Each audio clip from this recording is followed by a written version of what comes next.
House of Chatter. I'm actually talking to you guys from my bathroom as I straighten my hair because it is too puffy. Now I know that Blake Lively likes the puffy hair. I do not like fluffy hair because my hair is naturally curly. And so I like it to lay flat. Blake Lively would have other things to say about flat hair. But me, the flatter, the better, but it's never too flat because I naturally have curly hair. But speaking of Blake Lively and her hair care products, I was at Target yesterday and I honestly couldn't find anything supporting Blake Lively's hair care line. I didn't search for it myself specifically, like, ooh, let me roam through this Target looking for her hair care brand, but it's definitely not noticeable at Target. Another thing about Target is that I'm surprised that Wayfair did not mention how terrible Target sales are, including Target incoming and repeated traffic.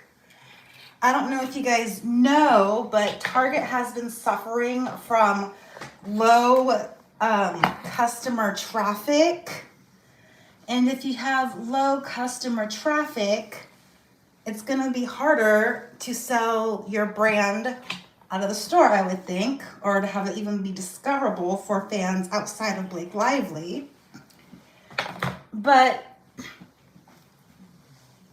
it was interesting that Wayfair didn't say anything about it because I honestly thought that they would. Because I'm sure that affects her sales as well, or be a contributing factor. And if that's true, if there is low traffic, if there is newspaper reports about layoffs and how Target was never really doing well after they pulled out of the LGBTQ market and the African American market, they pulled that out of all of those because of DEI. Their sales went down. And I don't know if that's a contributing factor to Blake Lively's sales or not, but in the deposition of one of her experts for that, they specifically mention how there was all that online chatter about a supposed smear campaign and all that stuff, but nobody mentioned the low traffic sales, the layoffs, or anything of Target specifically. So was it really a smear campaign, or was it the backlash against Target? I don't know. But someone should have probably told Blake to research what market you place your products in, because if they have a current backlash, won't your products also suffer some sort of a similar backlash? I mean, there was an online backlash, an online call to boycott Target. So I'm sure that's impacted everybody's sales, not just Blake Lively, but Target as well. But I guess they didn't think about that. Also, they needed Target to get her hair care line off of the ground, and Target was looking to invest in a hair care line because of their poor sales. In fact, they wanted to invest $100 million into a hair care line. Well, guess how much of an investment Blake Lively supposedly got? $100 million. Allegedly, supposedly. So it seems like Target put all of their eggs in Blake Lively to kind of carry and help and support their sales. And, well, as fate has it, and as the saying goes, birds of a feather flock together, she experiences backlash. Target experiences backlash. There goes your hair care line. So can you really blame it on a smear campaign? Also, if Target wanted Blake's hair care line because of the celebrity status, right? Because she's so popular on social media, she has a constant number of between 42 million and 43 million followers. It's a constant.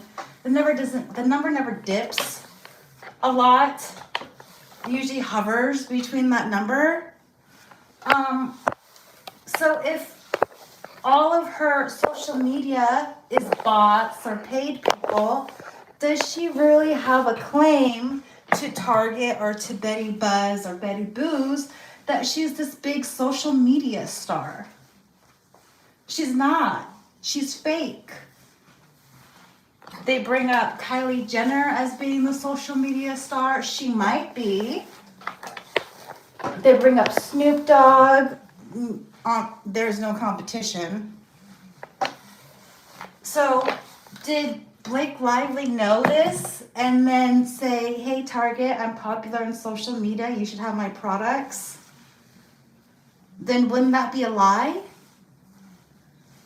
Wouldn't that be like kind of like false advertising your brand or your company or whatever if you're not popular on social media and most of your followers are fake?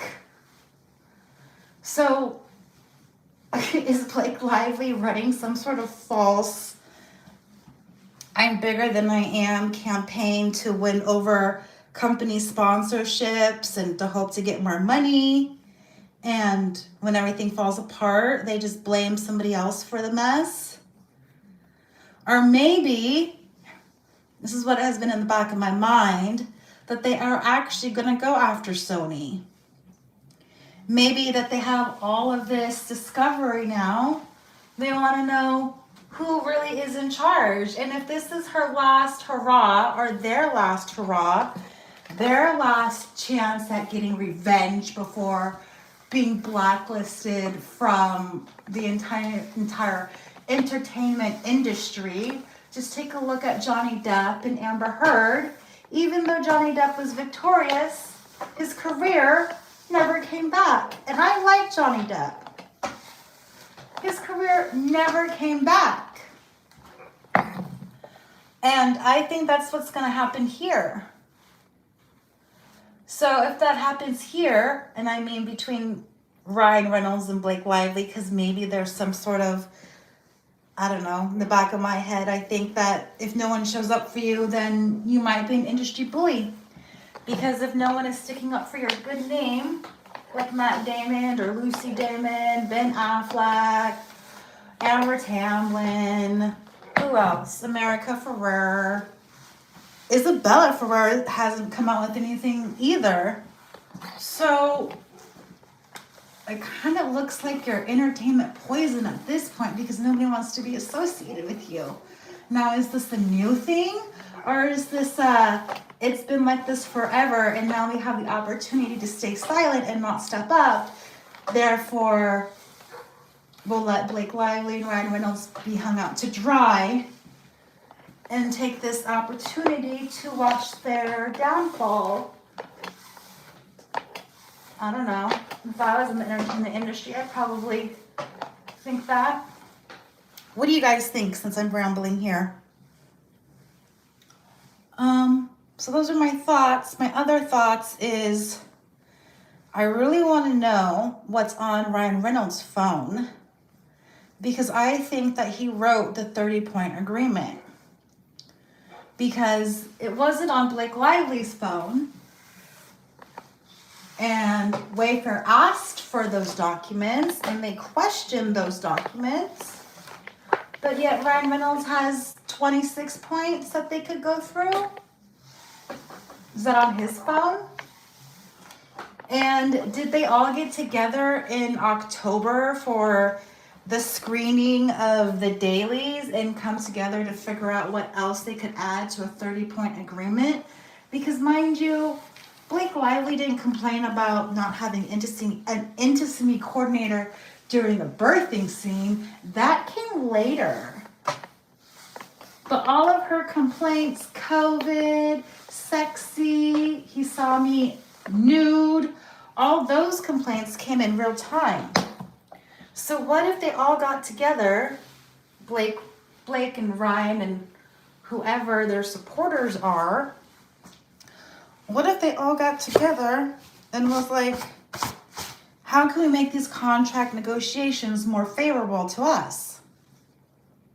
And maybe they took Ryan Reynolds' phone and Ryan Reynolds was writing notes with, let's say, Bradley Cooper, who is very pro-female, pro-contract, equality person, and got input from Bradley Cooper, and Bradley Cooper is like, you guys, you forgot one.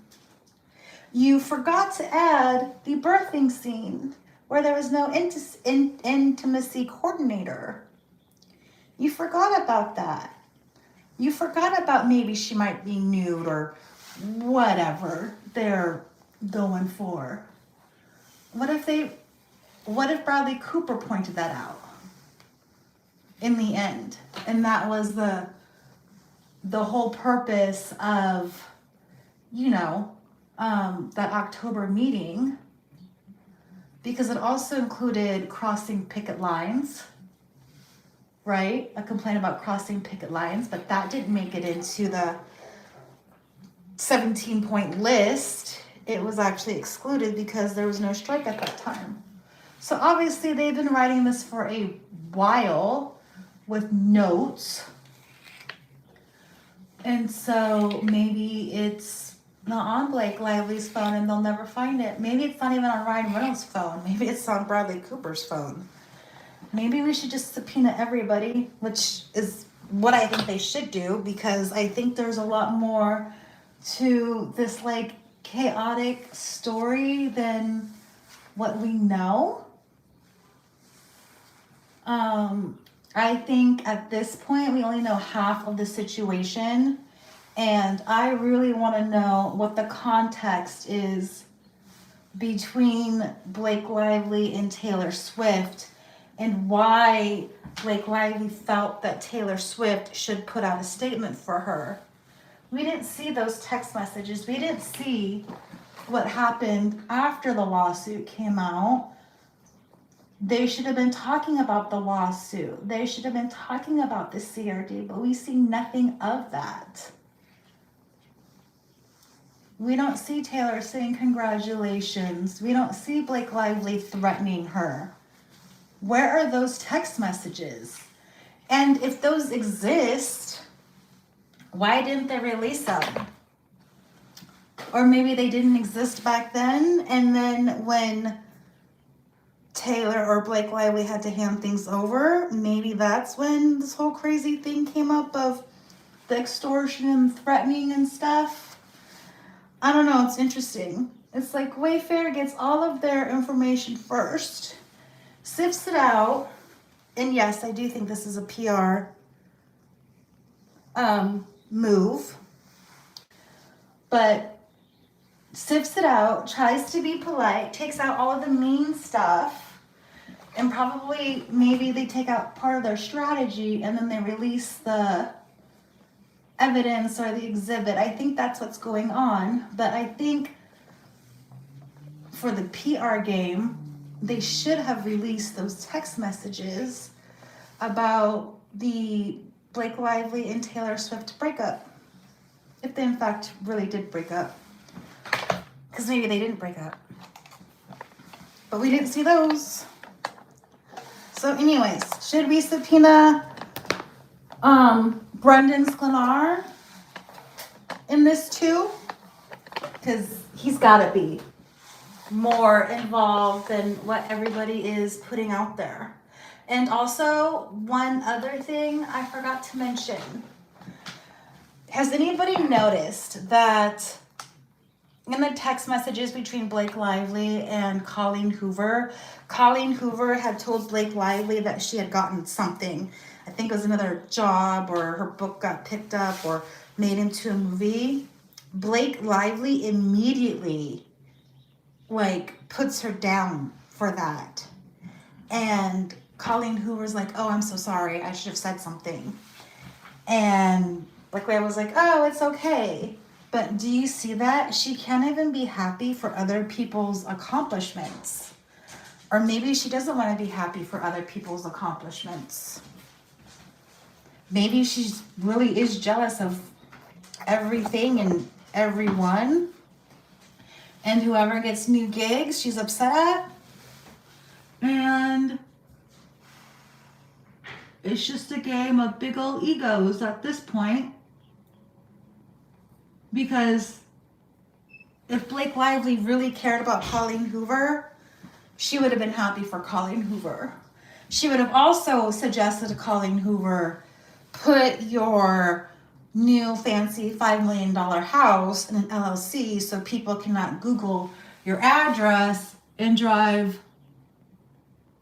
next to it and see it. Because at this point,